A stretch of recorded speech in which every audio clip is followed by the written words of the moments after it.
Welcome back to another Performance Matters podcast series. Example. We hear this all the time. You want to hear from the best and the brightest in this discipline? Well, we are honored today to be joined by two of our Trailblazer Award winners in the movement of 5 moments in this work, Conlin and Alfred Remmits. Very excited to have them on the series. Give a listen. Great work and insights. All right, friends, welcome back to another Performance Matters podcast. One of your co-hosts, Bob Mosher here. I've been looking forward to this one for quite a while. Those of you who don't know, we recently finished our 2025 5 Most Need Summit here in Charlotte. Looking forward to the event next year in 26 as well. And at this event for 5 years, since we started the summit, we have taken a breath to honor what we call the Trailblazer Award. And it has gone to 10 remarkable learning leaders from just every vertical I think we can imagine and around the globe. And in the spirit of the award, which on the award says pioneer/innovator, we really thought we needed time to recognize that there are folks doing remarkable work, have been for decades, candidly. And these people go before us, set remarkable examples in the world they come from. And we are really honored. By the way, first one was a wonderful colleague by the name of Beth Daniel in 2019. And then obviously through the rest, we can put the list in the notes of the podcast if you want to see the other honoraries.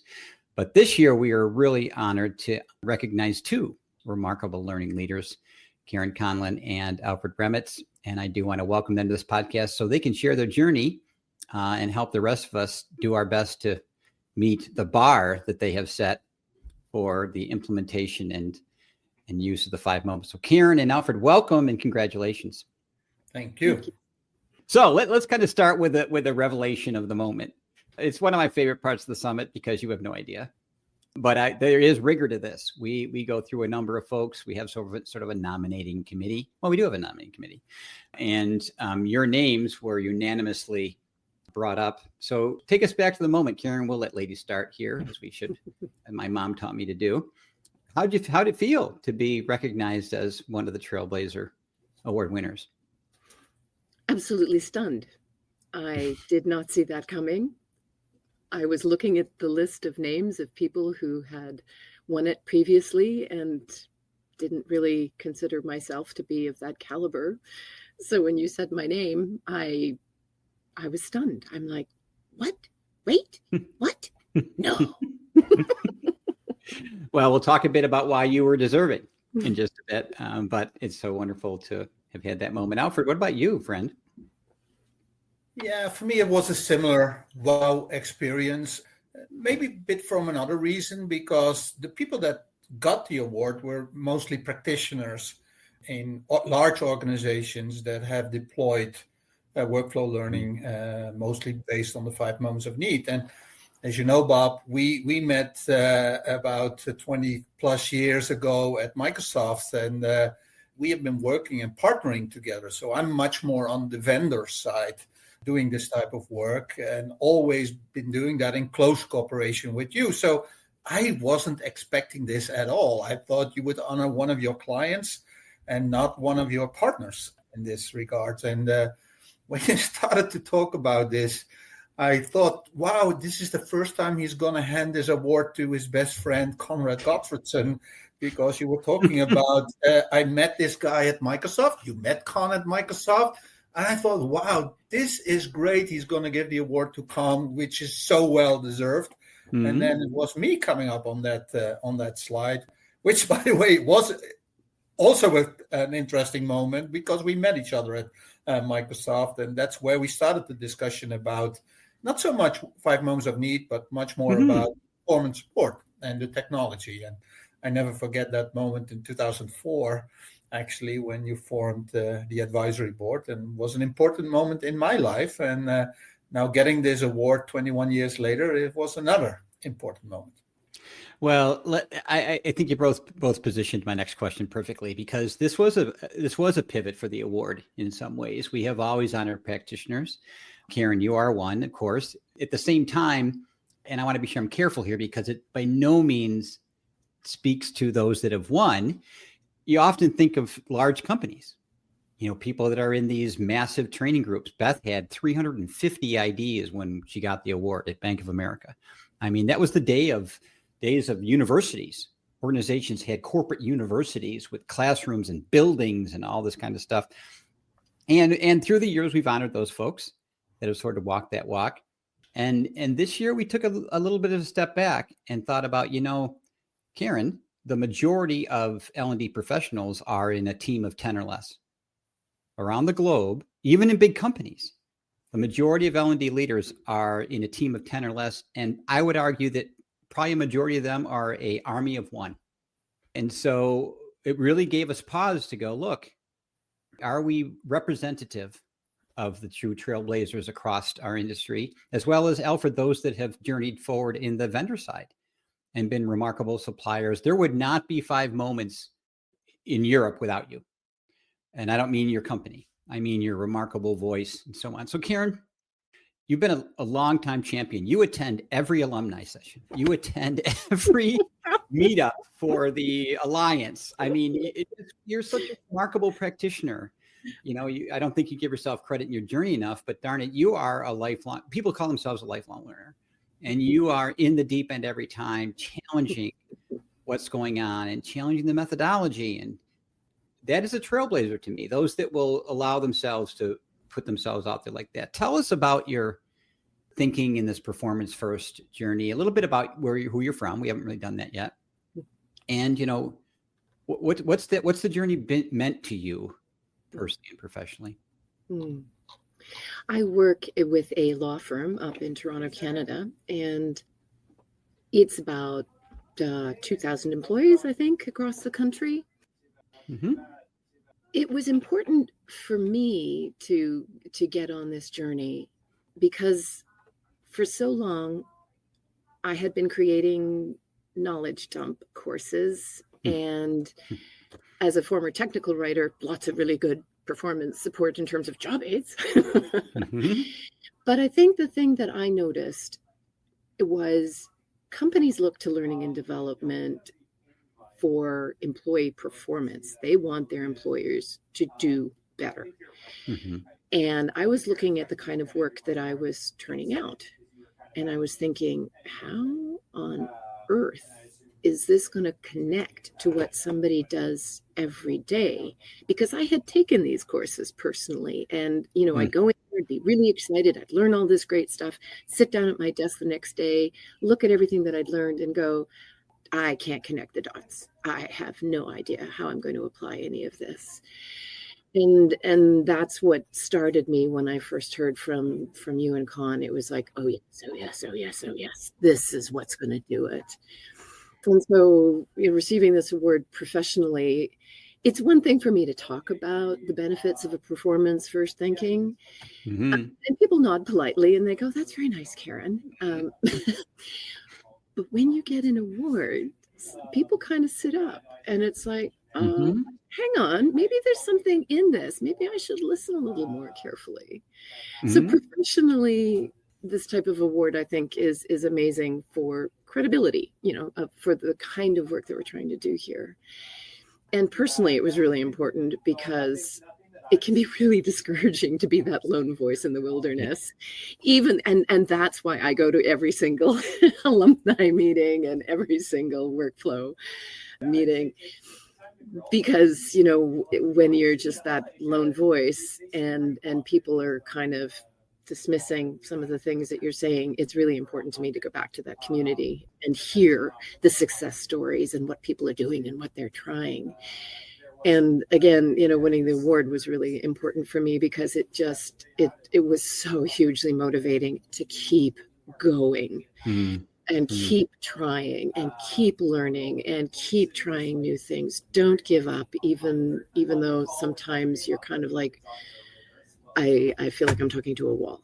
So, yeah. And I think that's why you're so deserving, not just for who you are, but for what you represent. And so many people out there pushing the boulder uphill in this discipline, are trying to fight the fight as a one-person shop. You've just been spectacular at representing not just yourself, but them. It was really just wonderful. Alfred, How about you, friend? What's been your you gave a bit of it in your intro, right? But what's been your lifetime draw to champion this and your journey? Yeah, I think, Bob, like you, I've been so long active in this industry. This is my 40th year in the learning and development industry. And my first company that I run as CEO was a training company. And I always say the most money we made was on refresher courses. Courses where people were trained for an IT implementation, but the IT rollout was delayed. And then we had to train them again. And then 6 months later, we had to retrain them because they forgot certain topics that then were deployed. Yep. So the frustration about not being able to really achieve things in formal training, and I had an e-learning company and we had the same experiences. People loved what we created and we liked them. The smile sheets were great and crazy, but if you looked at the impact, it was not much. And around 2000, I started to get involved in measurement of impact of learning. And I found that about 60-70% of what we were doing was waste. And that didn't give me a good feeling. And that was research done in the US by people like Ken Barnett and Jeffrey Burke and people around them and Jack Phillips. We're all seeing that there was a lot of waste. And I said, we need to do this different. And in 2014, when I started my current company, there was a lot of talk about 70-20-10. And people were able to show what the 10 was, classroom training and e-learning. They were able to show what the 20 was, coaching, mentoring. But when you started to talk about the 70, the largest amount in that 70-20-10, nobody had an answer on what is then the 70. And that's what I wanted to do, is create something that spans the whole journey from 10, 20, and 70, so that it's a continuous journey and that you have to do things in the workflow to support the 70. And that's how I started with this journey in 2014, very focused on workflow learning and very focused on supporting the continuous learning journey of employees, of the clients that we. I love that, Alfred, because I don't think there's an L&D professional worth their salt that got into this or should be in this, dare I say, unless that's the end goal, right? Kieran, you quoted it too, right? It's about performance. And I went to bed at night as an L&D professional years ago and a classroom trainer, a decent one, worked for a great company. None of it was malicious, but I had this pining for more and realized I was in some ways delivering a broken product or an incomplete product. How's that? Again, not everyone bought it. Everyone liked it. It wasn't that. And I think everyone sees the elephant in the room. I don't think we're surprising anyone by that. But to your point, what else was there really, right? And so let's go to two ends of the spectrums, you guys, in the next question, if you don't mind.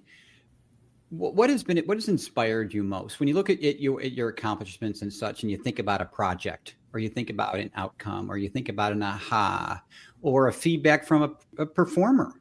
What's coming out of your work that you can tell those that are listening to go, oh, I want that too.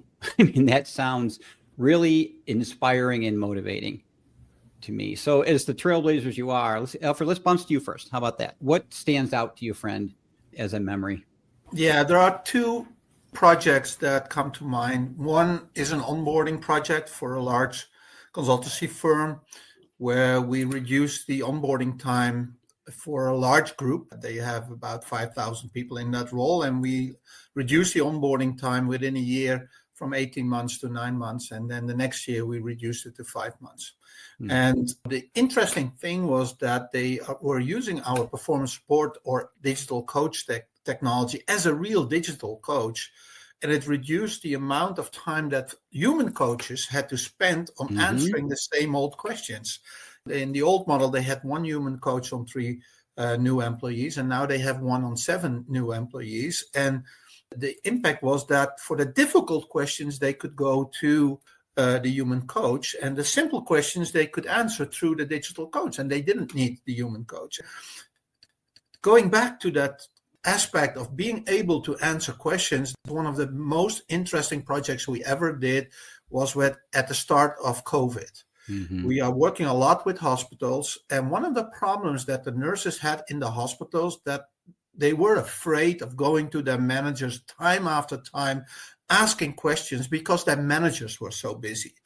And they wanted to save the time for questions for those difficult moments when they were at a bed and somebody died, and they had to talk about that with their managers, but they didn't want to go to them with simple questions about how do I connect this device, although they didn't know it at that moment. And when we created the digital coach, they were so happy with it, and confidence went up because they had that digital coach, and they didn't feel dumb that they couldn't answer that question and had to go to their manager, and they could use their manager and mentor's time for the difficult conversations that they had to have around people dying in COVID time. I think we won an award with that one in the UK as best digital approach to COVID. I think in 2022 or 2021 we got that award, but that one was one that made me proud. It was not hard measurement of we reduced the onboarding time with so much time, but it was that people felt much more confident. And that is a soft measurement, but a very important one, because if people feel confident, they want to stay in that role and they are happy. And I think that was one of our best and biggest successes ever. Yeah, I mean, self-efficacy. We talk about learners standing self-reliant. That's a proud, cool thing to say from a keynote stage. But to do that, particularly in the scenario you just laid out, Alfred, there's a lot more to self-efficacy than just courage or, I'm not going to bother others. I mean, it's really a powerful thing in their professional development. And I love the two examples you gave, because I think sometimes we look at the digital coach or this world as very black and white. Either people just use it for everything all the time and they don't need anybody else, answers every question they have, or it doesn't. And the two examples you gave were remarkable. One in balancing coaching time, because they still use them, but more effectively. And the other one, taking on a very challenging situation, the criticality issues we talked about, and being able to mentally balance that, emotionally balance that at a very difficult time. But it was not a one-hit wonder. Nope. Karen, how about you, friend? What's your proudest moment or aha or things that touched you in this journey? The thing that we started that we wanted to solve for with our digital coach in particular was that our information was in bits and pieces all over the place. We had it in our LMS, we had it on an intranet, and the intranet was broken up by department. And so when I was looking at the role of a legal administrative assistant, I mean, they are the jack of all trades. They got to be able to do everything. They have to know all of the technology, and they have to be Johnny on the spot, get it done fast, let's go. And, the biggest complaint that I was hearing across the board was, I don't know where to look. I don't know if the information is there. If I manage to find the information, it's out of date. If I find the information, it's only one piece of the puzzle. I need more information, but I don't know how to connect the dots amongst all of the bits and pieces that we have.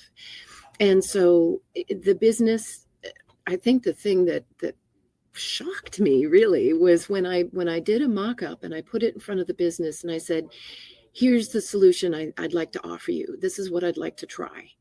And they took one look at it and they went, hallelujah, yes. I mean, the response was so affirmative because they could see at a glance it solved their problem. Yeah. And it was really exciting. As I was building it out, I was working with the legal assistants. And so there was one where she was brand new, and we had shown her the digital coach, but she forgot about it. And so she was looking for, how do I do this one thing? And she said to me, it took me 30 minutes to find the job aid. 30 minutes. And this is not on in a legal environment, when you need to get something done right away. And so she took a look at it, and her feedback was, it's simple, it's intuitive, I can see what you need, where you need to go to get it, it's all at a glance. She found it in literally 2 clicks. when we did the same exercise with the digital coach, and she was gobsmacked. And then on top of that, and then on the other end of the spectrum, you've got your experienced employees. They've been with the firm for 30 plus years, and there isn't anything that they haven't seen or done. And yet that person came back to me and said, this is the most significant advancement in our resources that we have ever had.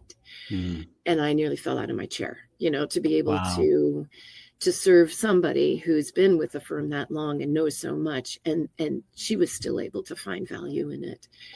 Those were my moments where I knew this was it. Yeah. I love that, Karen. And you were often asked, back in the training days, we'd have an advanced class for that power user. We'd have an intro class for that onboarding person, and workflow done well and a digital coach designed perfectly meets all of those needs because it meets them where they are in the workflow with the right amount of resources that someone at that level needs. And that's a remarkable testament to your work. And I love the example of the fact that you help the administrative assistant and those type of folks, because often the most underserved stakeholder gets the most out of these things, because many will say, well, we frankly never had anything, or the understandably the so-and-so stakeholder gets the, tail that wags the dog. We're kind of but at the same time, they are remarkable to the success of a firm like yours, but you also touch both ends. That's why you got the award. So friends, let's go the other way. Trailblazers by design are blazing trails. They run into weeds, trees, pitfalls, rivers, streams, danger, obstacles. They take 10 steps back because they took the wrong 2 steps forward. It's just the nature of this world. Kieran, we'll start with you. What has been your lesson learned or biggest challenge that you've taken on that folks that are listening could learn from? And it was bad. It's just part of the journey, but you risked to take it. What would be yours? I guess there's 3 things that come to mind when I think about also some of the difficulties I've had along the way. The first one was my team.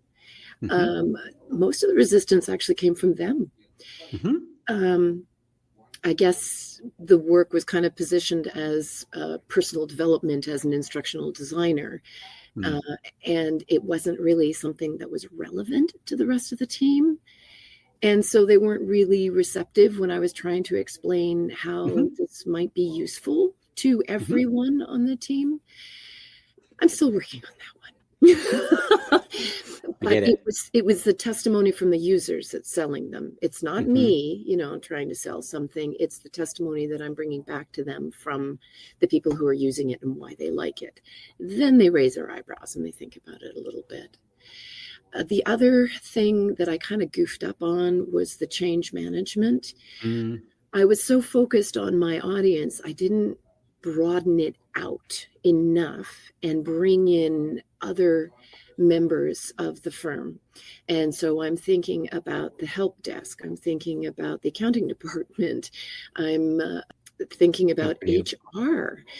They were vaguely aware of what I was doing, but I didn't really spend time with them and explain how it could support their work at the end of the day. And I'm having to sort of scramble now and backtrack a little bit. And I'm reaching out to those people now, because strangely enough, they were reaching out to me and sort of saying, I've heard about this thing and I've seen this, and it's really helpful for my team. Could I take a closer look at it? Brilliant. And I'm like, oh my God, how did I miss this? Yep. And then the third one was evaluation. Like, I know that, the way you win over your business is you've got to have the statistics. But did I really think about it? I'm working in SharePoint. And so I was just using what they gave me, and it wasn't enough. The statistics didn't tell any story. And what what they were saying was kind of disconcerting. And I'm like, how can I, I don't publish this. So right now I'm going back and I'm learning Power BI so that I can do a deeper dive and get those meaningful statistics, because it helps me look good, but it also helps, my partners look good. Hey, we're improving time to proficiency. Hey, we're reducing errors, that kind of thing. So love it. Those are the three things I would do differently. And that's why you're a trailblazer, because you're continue to risk to learn. Alfred, how about you, friend? Yeah, I think I second most of the things that Karen already mentioned. Change is extremely difficult, and L&D is a very traditional occupation, I would say. And it's, I think one of the issues we have is the words we use. You are always big on wording, Bob, and I agree on that. In the Netherlands and also in Europe, there's a lot of talk about skill development. And the L&D focus is a lot around evolving people, skill development, making them ready for the next job. There's little focus for performance. How do our people perform in their roles and so on? So that mind shift needs to happen. And that already starts in the education programs for learning and development professionals, because if they are only trained for skill development and for creating learning programs for new and more, and never hear about how do we support people's performance, then that's where the problem starts. And it is really difficult. I saw a launch of a large organization in the Netherlands where they launched their learning in the flow system, which was a learning experience system with 25,000 e-learnings, 18,000 videos, and 21,000 book summaries. And they said, we have all learning covered now, and people can go in themselves and they can find the right answer and the right information, which if you define learning in the flow of work like that, you're already at the start of a huge problem, because that's not learning in the flow of work. And vocabulary is so important. And vendors are very bad in that, because they know that learning in the flow of work is one of the interesting topics in L&D at the moment. So everybody jumps on that train and everybody says, hey, we have a learning in the flow of work system, which is not a learning in the flow of work system, my friends. It's funny. We had a big LMS company, I would say they were, come to our first workshop. Con and I were taught about this after we'd written our book a decade ago, and that vendor went back from our workshop and retooled a website to what we called then performance support. Exact same tools, exact same stuff. It was all branding. It was not a true shift to what you two have both described. Karen, the experience you talked about would not be found in a 2,500 site linked thing. It's methodology begets technology, right? And you guys have been brilliant at illustrating that. So, my gosh, you guys are coming on a half an hour here. So let's put a bow around this. We live in a tumultuous world. I think L&D's at the cusp of some trailblazing like it may not, I don't know, may never have had to deal with before. When you look at the rapid changing world we live in, Karen, that L&D faces, what's your feeling in hope or anxiousness, about where workflow learning is going? If you don't mind, and it's always obviously with a grain of salt, but do a little crystal balling for us. Where do you see things going, and what do you maybe feel a bit challenged about? I think this is the golden moment for workflow learning, because it's all about reskilling and upskilling quickly. There's the careers that haven't even been invented yet, but we know they're coming. We know that some careers are dying. We know that other careers are being modified significantly. Yeah. People have to change on a dime. And, the traditional way of doing things, you can't upskill, reskill people fast enough doing the traditional way. And workflow learning is really the only thing that I have seen that can support this kind of rapid shift, because you just dumping information and hoping people can sort it out takes way too much time. It's workflow learning following, the 5 moments of need framework and the enable methodology, the digital coach combined with targeted training. This is practical. This is tactical. You get the right amount of information. You get it at the right moment. You get it in the context that you need it. It enables employees to shift gears. And I think the stories that came out from COVID, from the companies that were doing this, beautifully illustrates just that. And that's our future. So this is the moment for workflow learning. And as a profession, we need to really get there, and we really need to do this if we really want to prove our value going forward. Brilliant. Practical and tactical. I don't know if I could have said that about my e-learning library 20 years ago. Brilliant. Alfred, how about you, friend? Yeah, I think, Bob, what we have been doing, you, Con, and I, is trailblazing. Because you have been on every stage in the US and also internationally. I've been on average 2 or 3 times a week on a stage in the Netherlands on a personal invitation for an L&D group in a large company to do a session about workflow learning, or in big conferences where I talk about workflow learning. That is so needed, because if there are no trailblazers like you, Karen, like Katie Coates, like you, Bob, like Con, it's never going to happen. And one of the most funny moments that I ever had was when Donald Taylor, who does a trend report on what are the biggest trends in learning and development, and he does that now for about 15 years, if I'm correct.